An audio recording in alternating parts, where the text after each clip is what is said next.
Hello my YouTube family, जय माता दी, हर हर महादेव। कैसे हैं आप सब? आप अच्छे होंगे। मैं भी बहुत अच्छी हूँ। प्राची के ब्लॉग में आपका स्वागत है। सबको मेरा सादर प्रणाम, नमस्ते। तो गाइस, आपने देखा था कि मैंने जो इससे पहले वाला ब्लॉग था वो यहीं पे एंड किया था। जैसे ही मैं पार्लर से आई थी वैसे ही पिया ने मुझे बोला था कि मुझे जाना है अर्जेंटली और मुझे तुरंत ही निकलना पड़ेगा। तो गाइस, अगर आपकी लाइफ में सब कुछ अच्छा चल रहा हो और अचानक से कोई ऐसा बोले तो कैसा लगता है? आप लोग फील कर सकते हो इस चीज़ को। मतलब मैं अकेले रहती हूँ हस्बैंड के साथ में। हम पूरी फैमिली रहते हैं तो फिर मतलब अच्छा लगता है। अगर जिसके लिए हम रह रहे हैं, जिसके लिए हम जी रहे हैं, अगर वो आपसे दूर जाए तो कितना बुरा लगता है। मैं मतलब अपनी फीलिंग्स को मैं बयान नहीं कर पा रही हूँ, लेकिन कैसे कैसे कंट्रोल करती हूँ वो चीज़ मुझे ही पता है। तो ये मेरे साथ पहली बार नहीं हो रहा है। जब फर्स्ट टाइम हुआ था तो मुझे इतना हर्ट हुआ था, इतना हर्ट हुआ था, बहुत ज़्यादा।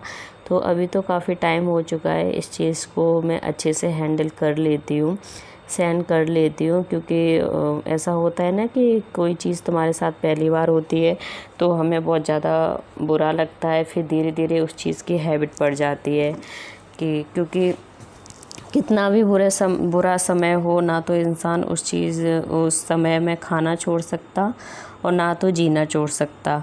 तो बस वही हाल यहाँ पे होता है कि क्या ही बताऊँ मैं, आप लोग बस समझ जाओ। तो यहाँ पे मैं वही तैयारी कर रही थी, सारी चीज़ें उनकी रेडी कर रही थी मैं। और जब भी कहीं जाना आना होता है ना तो फिर उनका बैग वगैरह सब कुछ मुझे ही पैक करना पड़ता है, क्योंकि उनको लगता है कि मैं ज़्यादा अच्छे से कर पाती हूँ। इस वजह से वो मेरे ऊपर सारी चीज़ मतलब छोड़ देते हैं। ऐसे बोलते हैं ना कि जो जिम्मेदारी संभाल सकता है उसी को हम जिम्मेदारी देते हैं।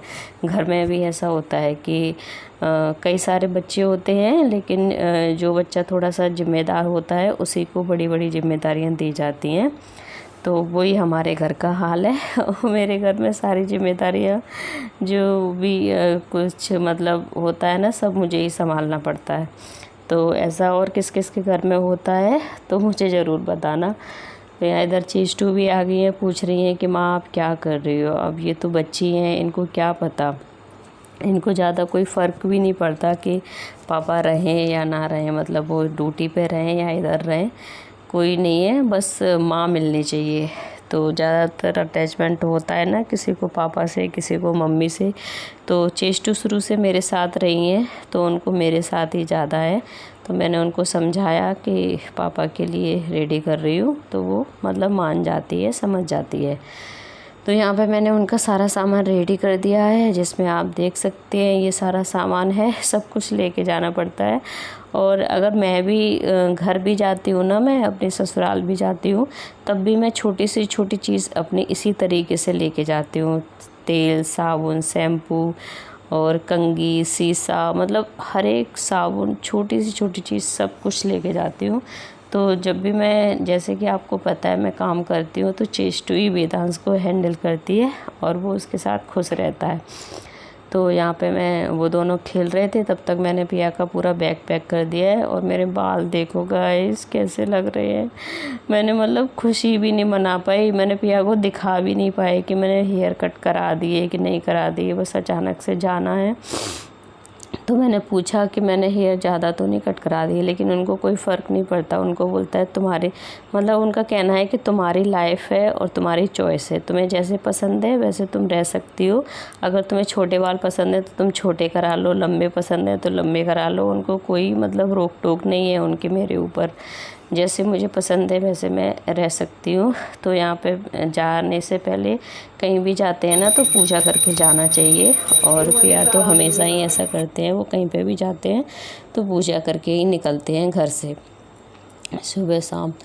तो शाम का टाइम हो रहा था ये, तो फिर उन्होंने बोला चलो पूजा का टाइम हो रहा है, हम पूजा कर लेते हैं। और वेदांश मुझे परेशान कर रहा था तो इसलिए मैं बार बार जा रही थी, बार बार आ रही थी। तो इधर देखो, जैसे ही मैं इसको गोदी मतलब फ़ोन ऑन करती हूँ ना तो ये एक्टिविटीज़ करना बंद कर देता है। और यहाँ पे बस पिया बाबू को प्यार कर रहे हैं। और क्या बोलूँ मैं मतलब उस टाइम तो मुझे रोना नहीं आ रहा था, कुछ भी फील नहीं हो रहा था ना। ऐसा होता ना, माइंड एकदम हैंग हो जाता है, जो तुम्हारा दिल दिमाग होता है ना वो एकदम हैंग हो जाता है, फिर बाद में वो चीज़ फील होती है। अभी मैं अगर ज़्यादा बोलूँगी तो रो जाऊँगी। और ये प्रसाद है जो चेस्टू ने पिया को खिलाया, फिर मुझे खिलाया, फिर उसने खुद खाया। और इधर चेस्टू को भी हक कर लिया है। अब निकल जाएंगे बस, मतलब उसके बाद फिर मैं और वेदांश। आप कुछ नहीं गाइस, इस मोमेंट को मैं कुछ बोलना नहीं चाहती हूँ, बस शांत रहना चाहती हूँ। और इतनी खुश दिख रही हूँ मैं, है ना गाइस, मैं बहुत खुश हूँ। देखो चेस्टू भी कितनी खुश है, मैं भी बहुत खुश हूँ।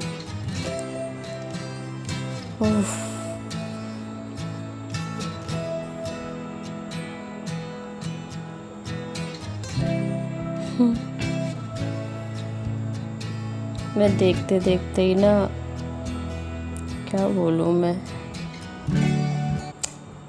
मुझे पिया के साथ कितना कंफर्ट फील होता है ना कि मैं बता नहीं सकती। और जाने के बाद मेरे घर की हालत देखो, पूरे दिन उनको बिल्कुल भी टाइम नहीं मिला, पूरे दिन भागते रहे, कभी ये कभी वो। और जाते जाते भी देखो मेरे लिए सब्जी रख के गए हैं, बोले तुम लौकी के कोफ्ते बना के खा लेना।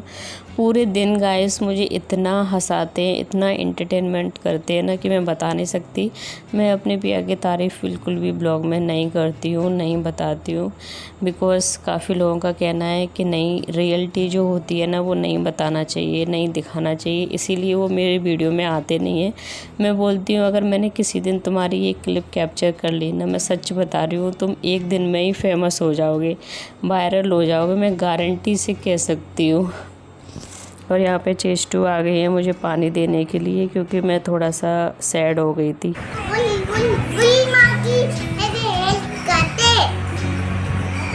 हाँ, जो माँ से प्यार करते हैं वही माँ की हेल्प करते हैं। देख लो मेरी बेटी मेरी हेल्प करती है।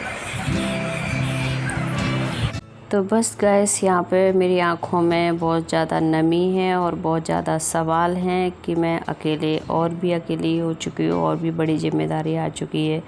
मेरे को खुद को संभालना है, घर को संभालना है, बच्चों को संभालना है, खुद की हेल्थ का ध्यान रखना है। और आज ना गैस शाम को बहुत ज़्यादा बारिश हो रही थी, इतनी ठंडी ठंडी हवा चल रही थी। तो मैं जब गेट बंद करने गई थी तो मैंने थोड़ा सा क्लिप लिया था। और उसके बाद फिर यहाँ पे वेदांश सो गया है और चेस्टू खेल रही हैं।